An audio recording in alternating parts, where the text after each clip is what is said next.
What if this derby wasn't decided by a goal or a mistake from a City player? What if it was decided before kickoff by one quiet decision Michael Carrick made that Pep Guardiola never adjusted to? Because this wasn't chaos, and it definitely wasn't luck. In the next few minutes, I'll show you the single call that flipped the entire game, why City kept running into the same wall, why United always looked ready, and how one decision turned this derby into a statement. I know football isn't that simple. One decision can't win a derby, especially not against this City team. Ordinarily, looking at that team sheet is enough to give any manager a heart attack.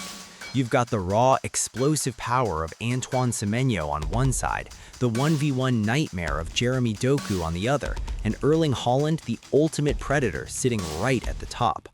On paper, that is a front line designed for total destruction.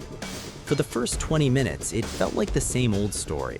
Rodri was a metronome, the wide men were probing, and United looked like they were just waiting for the inevitable collapse. If you were watching at home, you were probably thinking, how long can they last? But here is the stat that should terrify every other manager in the league. City had nearly 70% of the ball. They completed over 450 passes. And yet, for the first hour of this game, City did not record a single shot on target. While the world saw a United team under pressure, Carrick saw a team in total control. He was happy to let them have the ball because he knew exactly where it was going. He knew that City's greatest strength, their obsession with possession, was about to become their undoing. So how does a team with 68% possession and 500 passes fail to even register a shot on target for an entire hour? Ordinarily, City's front three is the stuff of nightmares, but today they looked like a Ferrari stuck in a traffic jam. Pep took a massive gamble today, and it backfired. Due to a crisis in the defensive rotation, he started two very young center backs, Abdelkader Huseinov and Max Allen. Because they were inexperienced, they lacked the usual telepathic positioning City relies on to stop counterattacks. These players are physically gifted, sure, but they were mentally exposed. Doku and Semenyo did exactly what they usually do. They beat their man, they drove to the byline, but when they looked up, there was no City blue in the box. United's low block was so dense that Haaland was literally being triple-teamed. City were dominating the ball, but they were doing it in the safest, most useless parts of the pitch. But here's the thing. Carrick's tactical decision, which I will explain shortly, is just a drawing on a board until the players breathe life into it. And today, every single player in a red shirt looked like they were possessed. It starts with Bruno Fernandes. We've seen him struggle lately, often forced so deep to help a panicked defense that he was practically playing as a third center back. But today, he was the conductor of the symphony. Watch his positioning. He wasn't chasing shadows, he was ghosting into pockets of space that City's world-class midfield didn't even know existed. When he intercepted that Rodri pass to spark the opening goal, it wasn't just a flash of brilliance, it was the result of a player who finally knew exactly where he needed to be. Then you have the goal scorers. Bryan Mbeumo back from AFCON and looking like a man on a mission. His movement didn't just exploit the space, it manufactured it. And Patrick Dorgu, he turned the left flank into his personal playground. He bullied Rico Lewis for 90 minutes and showed more hunger than the entire City backline combined to ghost in for that second goal. But perhaps the most scary part of this new United, the depth. Carrick didn't bring on defenders to park the bus at 1-0. He brought on Matheus Cunha, who immediately dismantled City's right side to serve up the cross for the second goal. Even Mason Mount came on and looked like a different human being, nearly making it 3-0 if not for the narrowest of VAR calls. This wasn't just a new manager bounce, this was a group of players who finally understood the mission. But how did they look so comfortable? How did Bruno suddenly have so much time? Why did City's young defenders, Allen and Huseinov, look like they were drowning in open water? It all leads back to that one quiet decision. Now, to understand the genius of this win, you have to stop looking at the goals and start looking at the gaps. For weeks, every team in Europe expected the Amorim 3-4-3.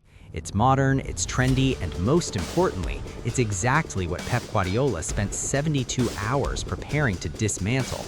But as the teams walked out of the tunnel, Carrick did something that left the greatest tactical mind of our generation scratching his head. He didn't play modern football, he played United football. Look at this. The decision was to revert to a rigid 4-2-3-1, but with a lethal twist. This wasn't just a back four, it was a midfield cage. Carrick knew that if you try to outpass Rodri, you lose. If you try to outrun Dorgu, you lose. So he did the unthinkable. He surrendered the wings. By sitting Casemiro and Kobbie Mainoo so deep they were practically breathing on Harry Maguire's neck, he created a kill zone in the center of the pitch. He let City have the ball on the flanks, knowing that the moment Dorgu or Semenyo tried to cut inside to find Haaland, they weren't finding a gap, they were walking into a four-man trap. This is why City had 0 shots on target for 90+ minutes. They were playing into a funnel. Every time Rodri looked for that killer vertical pass, he saw a wall of red shirts. Every time Haaland tried to peel off his man, he found himself sandwiched between 2 defensive lines. Pep was looking for a chess match. Carrick turned it into a street fight. This one decision, the move from the expected 3-back to this suffocating 4-2-3-1, didn't just win the game, it made City look ordinary. And most importantly, it made United look like they were back in charge. But we have to talk about the man who made this entire cage possible. Because given his performance today, Kobbie Mainoo didn't just beat City, he proved Ruben Amorim wrong. For months, the narrative under Amorim was that Mainoo didn't fit the high-intensity wing-back-heavy 3-4-3. We were told he lacked the recovery pace for a 2-man midfield, or that he was too slow for the transition. He was being benched, rotated, and questioned. But today, Michael Carrick showed the world that it wasn't Mainoo who was the problem, it was the system. This wasn't a lucky win, it was a tactical execution of the highest order. Michael Carrick didn't just stop the City machine, he showed the rest of the league how to dismantle it. The scary part? This is only game 1. Now, to dismantle Arsenal, Carrick will likely double down on this 4-2-3-1 anti-system. While City thrives on central control, Arsenal's danger lies in the Bukayo Saka and Martin Odegaard telepathy on the right.